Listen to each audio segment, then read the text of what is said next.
கடலூர் மாவட்டம் இந்திரா நகரில் குறிஞ்சிப்பாடி மேற்கு ஒன்றிய அதிமுக மகளிர் அணி சார்பில் ஆபாச பேச்சு அமைச்சர் பொன்முடியை கண்டித்து மாபெரும் கண்டன ஆர்ப்பாட்டம் நடைபெற்றது.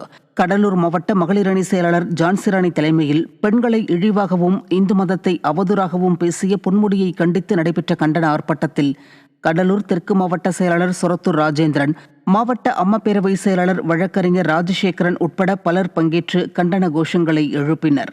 அதிமுக மகளிர் அணியினர் உட்பட கழக நிர்வாகிகள் ஏராளமானோர் இதில் கலந்து கொண்டனர். பதவி விலகு, பெண்களை இழிவாக பேசிய பொன்முடியே பதவி விலகு, பதவி விலகு. கள்ளக்குறிச்சி மாவட்டத்தில் கள்ளச்சாராயம் அருந்தி சுமார் 78 பேர் உயிரிழந்த வழக்கில் முக்கிய குற்றவாளிகளான திமுக நிர்வாகி கண்ணுக்குட்டி மற்றும் தாமோதரனுக்கு நிபந்தனை ஜாமீன் வழங்கி சென்னை உயர்நீதிமன்றம் உத்தரவிட்டுள்ளது.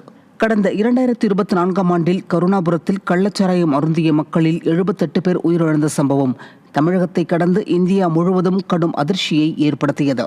இதுகுறித்து சிபிஐ விசாரித்து வரும் நிலையில் கைது செய்யப்பட்ட 21 பேரில் திமுக நிர்வாகி கண்ணுக்குட்டி மற்றும் தாமோதரன் ஆகிய 2 பேர் ஜாமீன் கோரி சென்னை உயர்நீதிமன்றத்தில் மனு தாக்கல் செய்தனர். இதன் மீதான விசாரணையில் இருவருக்கும் நிபந்தனை ஜாமீன் வழங்கி நீதிபதி சுந்தர் மோகன் உத்தரவிட்டார். திமுக நிர்வாகி கண்ணுக்குட்டிக்கு ஜாமீன் வழங்கியதை அறிந்து உயிரிழந்த 78 பேரின் உறவினர்கள் கொந்தளித்திருக்கின்றனர். பழைய ஓய்வூதிய திட்டத்தை மீட்டெடுத்தல் உள்ளிட்ட 10 அம்ச கோரிக்கைகளை வலியுறுத்தி தமிழகத்தின் மாவட்ட தலைநகரங்களில் ஜாக்டோ ஜியோ அமைப்பினர் பேரணியில் ஈடுபட்டனர். நெல்லை, தேனி, ஈரோடு, நாகை உள்ளிட்ட பல்வேறு மாவட்டங்களில் அரசு ஊழியர்கள் பேரணியாக சென்று போராட்டத்தில் ஈடுபட்டனர். அரசின் பல்வேறு துறைகளில் 30% மேலாக காலியாக உள்ள பணியிடங்களை நிரப்புதல், இளைஞர்களின் வேலை வாய்ப்பை பறிக்கும் அரசாணை 139, 152 ஆகியவற்றை ரத்து செய்தல் உள்ளிட்ட பல்வேறு கோரிக்கைகளை வலியுறுத்தி பேரணியாக சென்றனர். பழைய ஓய்வூதிய திட்டத்தை அமல்படுத்துவோம் என தேர்தல் வாக்குறுதி அளித்து ஏமாற்றிய ஸ்டாலின் அரசை கண்டித்து முழக்கமிட்டனர். மேலும் அடுத்த கட்டமாக மிகப்பெரிய அளவில் போராட்டத்தை முன்னெடுக்க உள்ளதாக ஸ்டாலின் அரசுக்கு எச்சரிக்கை விடுத்தனர். விடியா திமுக ஆட்சியின் அமைச்சர் நேருவின் தொகுதிக்குட்பட்ட உறையூரில் கழிவுநீர் கலந்த குடிநீர் பருகியதில் உடல்நலம் பாதிக்கப்பட்டு மருத்துவமனையில் சிகிச்சை பெற்ற நோயாளிகளிடம் செவிலியர்கள், பணியாளர்கள் லஞ்சம் பெற்ற அவலம் அரங்கேறியுள்ளது. குடிநீர் ஆய்வுக்கு வந்த மாநகராட்சி பணியாளர்கள் மது போதையில் இருந்ததாக பாதிக்கப்பட்ட பெண்கள் பகிரங்கமாக குற்றம் சாட்டியுள்ளனர்.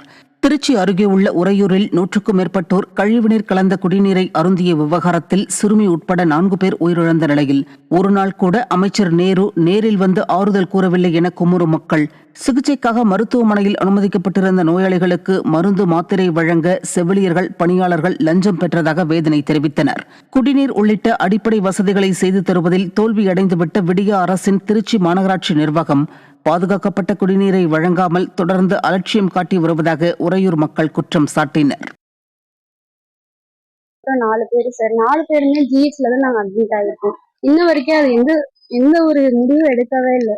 நாங்க ரொம்ப கஷ்டப்பட்டு 4 பேருமே பாத்துக்க கூட ஆள் இல்லாம இருந்தோம். ஒவ்வொரு வாட்டியும் சின்ன பொண்ணெல்லாம் பாக்குறப்ப ஐசியூல இருக்கு, எங்க பெரியப்பா இன்னும் ஐசியூல இருக்காரு. அவருக்கு பிளட் எல்லாம் மேல போய் ஏத்தி மறுபடியும் ரிமூவ் பண்ணிட்டு மறுபடியும் உடம்புல ஏத்துறாங்க. அந்த அளவுக்கு ரொம்ப மோசமா இருக்கு. இன்னும் எங்க பைப்பு நாங்க இனிமே எப்படி போர் தண்ணியா குடிக்க முடியும்? கொள்ளா தண்ணி தானே எங்களுக்கு வேணும். இதுக்கு ஒரு முடிவு கண்டிப்பா சொல்லியே ஆகணும் சார். நான்லாம் ரொம்ப கஷ்டப்படுத்திட்டேன் சார். உடம்பே ரொம்ப இழைச்சு போய் வாமிட்டிங், உட்காந்து கூட என்னால பேச முடியாத சுச்சுவேஷன்ல ஆயிட்டேன் சார். கையெல்லாம் ட்ரிப்ஸ் ஏத்தி இந்த சைடு ரொம்ப ரொம்ப கஷ்டப்பட்டு இன்னைக்குதான் சார் டிஸ்சார்ஜ் ஆகி வந்திருக்கேன். இது கண்டிப்பா ஒரு முடிவு வேணும் சார். ஒண்ணு இல்ல சார், எங்க ரிப்போர்ட் எடுக்க 2 பேர் வந்தாங்க கார்பரேஷன்ல. 2 பேருமே சரியான போதை. அவங்க வந்துட்டு வாட்டர் கேன் இருக்கா, என்ன தண்ணி குடிச்சிங்கன்னு கேட்டாங்க. இந்த தண்ணி தான். இல்ல இதுல இருந்து வாடை இல்லையேங்க. சரி, எங்க பெரியப்பா வீட்டுல இருந்து ஒரு குடம் எடுத்து காட்டினேன். அந்த குடத்துல இதுலதான் மோஷன் கலந்துருக்கு, ஒரு மாதிரி வாடை அடிக்குது அப்படின்னாங்க சார்.